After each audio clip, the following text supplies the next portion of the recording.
dans cette église? Qu'est-ce qu'on est venu célébrer? Qu'est-ce qu'on est venu fêter? Il est question de quoi? Pourquoi tant d'engouement, tant de festivités? Expliquez-nous là. En fait, nous sommes au concert de Noël organisé par la chorale Sainte Bakita sur le thème de l'espérance, à l'honneur de Joséphine Bakita et au profit du Secours catholique. Concert de Noël, Espérance, Sainte Bakita. Qui est-ce? La chorale Sainte Bakita. De quoi s'agit-il? La chorale Sainte Bakita a vu le jour au désir d'étudiants étrangers de la paroisse Notre-Dame-du-Pré qui se retrouvaient pour chanter leur foi et l'espérance de Joséphine Bakita. Nous avons choisi cette sainte du fait de son origine africaine et de son histoire porteuse d'espoir et d'espérance. Eh bien, ça veut dire que finalement, pour intégrer la chorale Sainte Bakita, il faut être africain ou pas du tout? Donc, Pas du tout. Il n'y a pas question d'être africain. Qui est en fait cette Sainte Bakita dont on parle tant? Mais la vie de Bakita a été ponctuée par diverses péripéties, de l'esclavage en Afrique puis en Europe, jusqu'à son entrée dans la vie religieuse. Le nom Bakita, à lui seul, révèle déjà la personnalité de notre héroïne. En arabe, ce nom veut dire chanceuse. Elle était une esclave soudanaise qui a oublié son nom à cause des sévices corporels subis. On lui a donc attribué un nouveau nom, Bakita. Et la chorale est universelle, tout le monde peut en devenir membre. Mais tant mieux. Elle est née vers 1869 au Soudan. À 5 ans, elle assiste à l'enlèvement de sa sœur, puis elle-même est enlevée par des négriers musulmans. À l'âge de 7 ans, voilà, il est enlevé à l'âge de 7 ans. C'est à partir de là que commencent tous ces périples. Donc, si j'ai bien compris, son enfance a été marquée par la violence et la souffrance. Oui, exactement. Elle a vraiment souffert. Elle est vendue et revendue à de nombreux propriétaires qui lui font subir des maltraitances corporelles et psychologiques très importantes. Certes, elle a vécu une vie de violence, on comprend effectivement pourquoi elle a pu oublier son nom du fait de ces sévices qu'elle a supportés. Il y a beaucoup de personnes qui passent des moments difficiles, qui subissent aussi beaucoup de traitements inhumains, voire injustes. Mais est-ce que c'est simplement le simple fait d'être esclave qui fait à ce qu'on devienne ou on est déclaré sainte? Est-ce que moi, justement, je peux devenir sainte aussi? Un instant, il y a quelque chose que je ne comprends pas dans cette histoire. À ce jour, pour être déclaré sainte par l'Église, il faut être catholique. Puis, quand tu meurs, la canonisation veut dire que l'Église reconnaît que tu es au ciel. Est-ce que Sainte Bakita était catholique au Soudan? Tu poses une très bonne question, Rose. Quand Bakita est arrivée en Italie, la première fois qu'elle est entrée dans une église, elle a vu une croix. Elle était surprise et elle posa la question au prêtre de savoir qui était sur la croix. Le prêtre lui a tout de suite répondu, c'est Jésus, le Fils de Dieu. Bakita retorqua en disant, chez nous, seuls les esclaves sont cloués sur une croix. Ben ça. Mais au fond, les amis, est-ce que ce n'est pas là l'essence même du message de Christ? Il n'y a plus ni esclave, ni maître. Pour nous, Dieu s'est fait humilier en prenant la forme d'esclave. Il nous appelle ses amis. Madame Micheli accouche d'une petite fille, Alice, surnommée Mimina. Sa garde est confiée à Bakita. Ensemble, elles retournèrent brièvement au Soudan, à Swakin, où les Micheli tiennent un hôtel, avant de revenir à nouveau en Italie. Alors que Madame Micheli doit se rendre à nouveau à Swakin, elle confie sa fille à Bakita à l'Institut des catéchistes de Venise, tenu par les religieuses canossiennes. Elle y reste 9 mois pendant lesquels Bakita découvre la foi catholique et commence son éducation religieuse. Au retour de Madame Micheli, Bakita refuse de quitter l'Institut.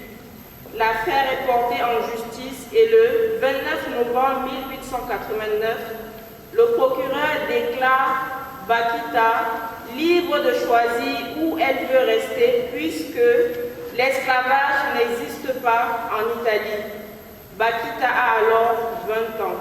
Le 9 janvier 1890, elle est baptisée par le cardinal archevêque de Venise, le futur pape Pie X.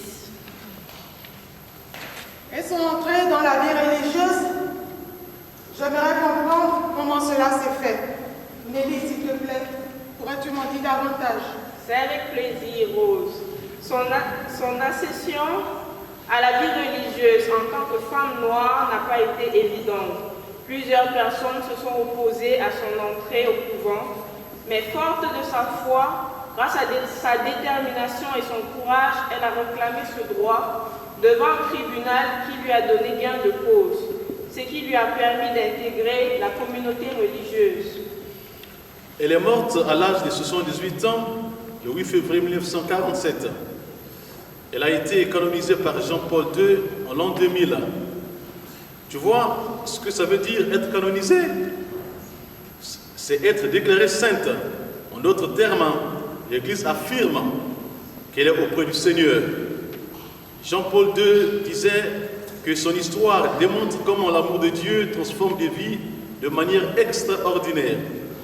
Dans son encyclique, Sep Salvi, ce qui veut dire en français sauver dans l'espérance, Benoît XVI la présente comme un modèle d'espérance pour le monde d'aujourd'hui éprouvé. Ah, je vois, elle a effectivement eu le courage de choisir qui elle voulait être et ce qu'elle voulait faire, c'est très bien. Mais moi, je ne vois toujours pas et je ne comprends pas pourquoi est-ce qu'on l'a déclarée sainte. Est-ce qu'elle a réalisé des choses extraordinaires ou tout simplement, je ne sais pas, est-ce qu'il y a quelque chose qui a été fait qui a motivé justement sa canonisation? Pour la petite histoire, Lucille, au sein de la communauté, elle savait répandre l'amour autour d'elle. Dévouée aux souffrants, aux enfants et aux faibles, elle a démontré un tempérament hors du pareil, eu égard à son passé. Tout au long de sa vie, elle a dû faire preuve de courage pour survivre. Malgré toutes les souffrances qu'elle a endurées, elle disait elle-même, même au fond du découragement et de la tristesse, quand j'étais esclave, je n'ai jamais désespéré, parce que je sentais en moi une force mystérieuse qui me soutenait. Je n'en suis pas morte parce que le bon Dieu m'a destiné à des choses meilleures. Magnifique.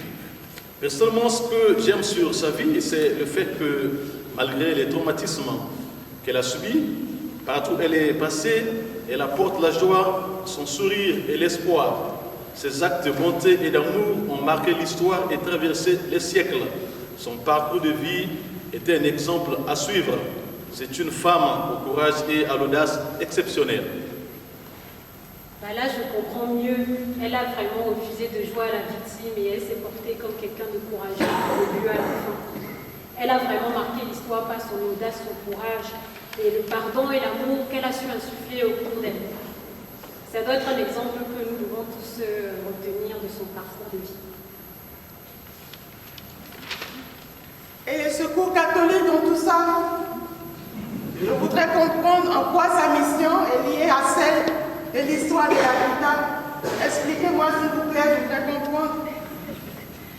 Le secours catholique dans la Sarthe, c'est 500 bénévoles qui agissent chaque jour tout au long de l'année au plus près de ceux qui en ont le plus besoin, avec dévouement, humilité, amour, ténacité, œuvrant dans 30 équipes locales.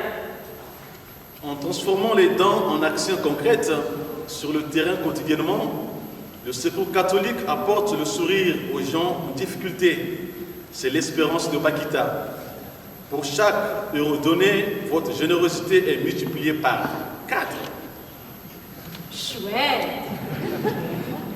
Merci pour ces explications très claires. Maintenant, si je veux donner concrètement comment ça se passe, comment je peux faire pour participer pour lycéens dans le secours catholique dans le département de la Sarthe? Je te dirais, Lucille, et aussi à l'Assemblée, qu'à la fin du concert, des bénévoles seront devant la porte pour recueillir vos différents dons et vous pourrez aussi le faire en ligne sur le site du Secours catholique qui est le suivant, sarthe.secours-du6catholique.org. Merci. Mesdames, le concert n'est pas encore fini. Non, le concert n'est pas fini. C'était juste une petite pause. D'ailleurs, on va rappeler nos choristes qui vont revenir pour nous remettre la joie et un peu de chaleur parce que je sens qu'il y a des gens qui ont un peu froid. Donc, tout à l'heure, ça va démarrer, ça va prendre une autre allure.